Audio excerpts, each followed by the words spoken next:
రెండు తెలుగు రాష్ట్రాల్లో తెలంగాణ పాలిటిక్స్ అనేది చాలా హాట్ టాపిక్ గా మారిపోయిందని చెప్పుకోవచ్చు. అయితే నిన్న ఏదైతే జరిగిన కాళేశ్వరం ప్రాజెక్టు వాయిదా ఉందో ఈ రోజు అయితే హైకోర్టులో దానిపై చర్చ వేడిగా నడుస్తుందని కూడా బయటైతే వినిపించడం అయితే జరుగుతుంది. సో ఇక్కడ ఏంటంటే కాళేశ్వరం ప్రాజెక్టుపై ఏదైతే సిబిఐకి అప్పగించిన నేపథ్యంలో కూడా అయితే ఆ సిబిఐకి సిఫార్సు ఇచ్చిన ఈ కేసుని మాత్రం ఖచ్చితంగా డీల్ చేస్తున్నారని కూడా చెప్పారు. అయితే ఈ రోజు విచారణకు అందులో జనరల్ అడ్వకేట్ అయితే నిన్న ఏదైతే మాజీ ముఖ్యమంత్రి కేసీఆర్ కావచ్చు, హరీష్ రావులు కావచ్చు మధ్యంతర ఉత్తర్వులు జారీ చేసినప్పటికీ కూడా ఈ నేపథ్యంలో వాటిని జనరల్ అడ్వకేట్ కొట్టివేశారు. సో దీనికి ఇప్పటికైతే తాత్కాలికంగా స్టే వేయడం జరిగింది. According to PC goes commissioner అయితే దాని ఆధారంగా బట్టే చర్యలు తీసుకోవాలని చెప్పేసి అయితే తెలియజేయడం అయితే జరిగింది. ముఖ్యంగా ఇందులో ఏంటంటే ఇటు కాంగ్రెస్ ప్రభుత్వం కావచ్చు ఖచ్చితంగా వారిపై ఎలాంటి చర్యలు తీసుకోవద్దని అప్పటిదాకా వారిని ఏమనొద్దని కూడా చెప్పేసి అయితే తెలంగాణ హైకోర్టు అయితే ఆదేశాలు జారీ చేయడం అయితే జరిగింది. ముఖ్యంగా ఇందులో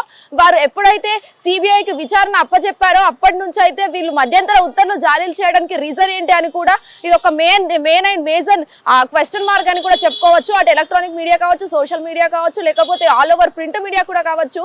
అసలు తెలంగాణ రాష్ట్రంలో బీఆర్ఎస్ పార్టీకి ఏమైంది అనేది కూడా ప్రశ్న అనేది తలెత్తుతోంది. ముఖ్యంగా అటు కవిత కూడా కావచ్చు సంచలన వ్యాఖ్యలు కూడా బయటకి విసరడం అయితే జరిగింది. అసలు హరీష్ రావుపై ఇన్ని నిందలు ఎందుకు వస్తున్నాయి అనేది కూడా ప్రశ్నార్థకంగా మారింది. ఇటు ఏదైతే తెలంగాణ హైకోర్టు ఇచ్చిన పీసీ గోస్ కమిషన్ అయితే ప్రస్తుతం ఆధారంగానే చర్యలు తీసుకోవాలని చెప్తున్నారు. సో అప్పటిదాకా ఏదైతే అక్టోబర్ 7వ తారీఖు రోజు ఖచ్చితంగా వాటిని బట్టే చర్యలు తీసుకోవాలి. అది ఉన్నప్పటికీ కూడా ఎవరైతే బీఆర్ఎస్ అధినేతలు ఉన్నారో కేసీఆర్ కావచ్చు, లేకపోతే హరీష్ రావులు కావచ్చు, సంతోష్ రావులు కావచ్చు, వీరు ఎవరైతే ఉన్నారో వీళ్ళ ముగ్గురిని బట్టి ఏదైనా విచారణలో తేలితేనే తప్ప ఇంకా ఎన్ని విషయాలు బయటకు వస్తాయో తప్ప వాటిని తప్ప చర్యలు అస్సలకే తీసుకోవద్దని చెప్పేసి తెలంగాణ హైకోర్టు ఆదేశాలు జారీ చేయడం అయితే జరిగింది. ముఖ్యంగా అసలు కవిత ఏ పార్టీలో ఉందని కూడా చెప్పేసి ప్రజలు ఆసక్తిగా అదే ఎదురు చూస్తున్నారు. అటు కవిత కావచ్చు, కేసీఆర్ కావచ్చు, హరీష్ రావు కావచ్చు, అసలు ఈ బీఆర్ఎస్ పార్టీకి ఏమైంది, అటు కాంగ్రెస్ ప్రభుత్వం ఉన్న తెలంగాణ రాష్ట్రంలో అసలు బీఆర్ఎస్ పార్టీకి ఏమైంది, మెయిన్ అండ్ మేజర్ గా బీఆర్ఎస్ పార్టీనే ఎక్కువ ప్రజలు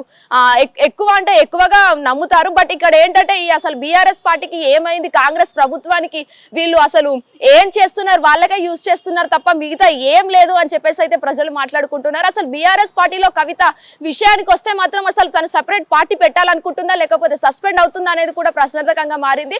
ప్రస్తుతానికైతే ఈ విచారణను అయితే హైకోర్టు స్టే చేయడం అయితే జరిగింది. మరి అసలు చూడాల్సి ఉంది ఎన్ని విషయాలు వెలుగులోకి వస్తాయో అనేది కూడా చూడాల్సి ఉంది. హిట్ టీవీ యాప్ ఇందులో short news, live news, entertainment shows, movies, digital magazines తో పాటు మీ జిల్లా వార్తలను కూడా ఫ్రీగా చూడొచ్చు.